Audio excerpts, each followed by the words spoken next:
Hello everybody, my name is Acidity, and in today's awesome sauce video, I'm going to be showing 3 tricks, cool things with John Doe that you lab rats at home can test out, and that would be awesome.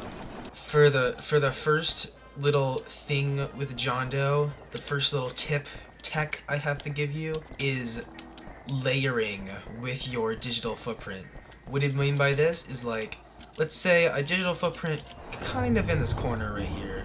You see how my digital footprint kind of like goes under it, so it's a lot less visible? In some spots you can use that like insanely well. For instance, and this is one that I use actually in game, I trap right into this corner. That is a lot less visible than if you just put the trap right here. In which case it's immediately visible to everybody, even if they think they can go around it. Boom. If you do it right into this stud right here, another one would be like maybe like right here. See how if you're right here coming around this corner, even here you can't see it until you're like right here, which means you're like, oh crap, I gotta avoid it. But if the trap was on top of this spot right here, you're running around this corner, you notice it here, right? And then you can like completely take another route. It's to make it so that your traps are slightly less visible. I guess just the wording for the tip would be curve your spikes away from walls. Curve your spikes away from the place that you're trying to trap the survivor. That's kind of weird to say. Let me give an example, right? So let's say you're taking a chase this way, right? They're running here. A lot of John Does will spike here and try to cut you off, right? But if you spike, you're trying to, with this trap right here, you want the ending to kind of connect with this corner right here. Problem is, unless the survivor's super duper low on stamina, they're just going to be able to run out of the trap you set here, right? They can just run. But by instead curving your spikes like that to the left, it gives the survivor less time to be able to escape your traps. I'll probably put another example, editing acidity, put an example on work at a pizza place. Give me a work at a pizza place example. By instead of just straight on cutting this off, which only cuts them off right here, if they're past this point, by the time your spikes get to this point, they just don't get trapped. So if you curve your spikes like this, now instead of being here, this is the cutoff point. Now I made this the cutoff point. So I made the trap larger. Or I guess not technically like made the trap larger. I made it so that it takes longer to escape the trap. And by making it so it's longer to escape the trap, there's a higher chance that they'll actually be caught in it. And that's what I want. You want them to be caught in the trap. You don't want them to leave. Like, you don't know where they're going to be behind this wall. You've lost sight of them. So why would you like trap them like this way, in which case they could be here? So you want to make sure your spikes are as wide as possible to account for every position that they could be in. If they're running optimal efficient lines, they're going to be hugging this corner as tight as humanly possible. So you want to make sure you cut off that route, that escape route. So let me just start by explaining how I thought about the tech. So John Doe players do this cool thing called a spike flick, right?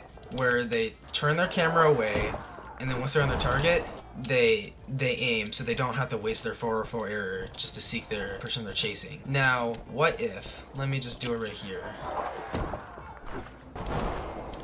What if you could block off an exit with these spikes, and you could block off a separate exit with these other spikes? Wouldn't that be like really, really cool and awesome? As an example, oh yeah, you could definitely do it here. If you're here, you corrupt energy in this corner, facing that wall, and then you flick. That both cuts off this entrance, and it cuts off this entrance with one spike. You start the corrupt energy facing this, and then shortly after, you flick that way. The trap both exits with one corrupt energy.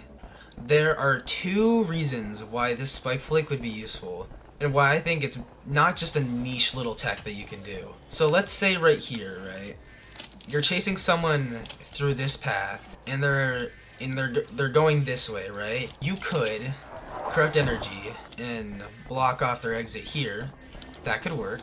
But see, look at these spikes right here. Look at all that spike that doesn't actually do anything. What if you could use these spikes and block off, let's say, this entrance right here? What that does is if they want to go back, they have to run like past you this way. They can't run to the center. You know where they have to run. This is good for two more reasons. First of all, their path will be very predictable. You know that they're gonna have to run this way, which is awesome sauce for you. If you know they have to run this way, then it makes tracking them very easy. By cutting off this entrance, you also cut off access to that entrance for other people trying to help. Like maybe a 2-time running in trying to backstab you. Now they have to backstab you from here, in which case you can literally just stare them down. They can't hide behind a corner. There's no corner for them to hide behind. You block off this entrance. So it's good for funneling the survivors through one entry and for cutting off support. As we all know, Planet Voss is one of the shittiest maps for killer in general. So anything useful on this map is nice. Here's a way to use the spike flick to your advantage. So this spot right here, like you think it'd be easy as John Doe, but it's actually not. Because if you go over here in digital footprint, they can just run out that way. And same if you go to this side. If you stand here in corrupt energy, by the time that you're done, they can run out the other side and you don't actually trap them. There's two things you could do here. You could either like pretend to go one way and then go the other so that they actually get trapped, or you cover both entrances. You cover both entrances with one corrupt energy like this. By using the flick, I cover this entrance with a spike, and I cover this entrance with a spike too. I start by facing this so that I can cut this off, and then I flick my spikes over here to cut off the other entrance. And boom.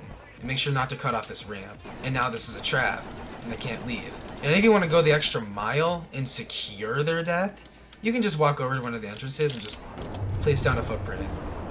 Hey guys, editing acidity here. I made a little mistake, a little oopsie, that when you do this spike flick here on Planet Voss, that the best way to secure their death is to place a digital footprint here. But upon thinking about it, I now realize there is a much better way to secure the kill with the digital footprint. The best way to secure the kill is to do the flick, and then digital footprint right off the ramp.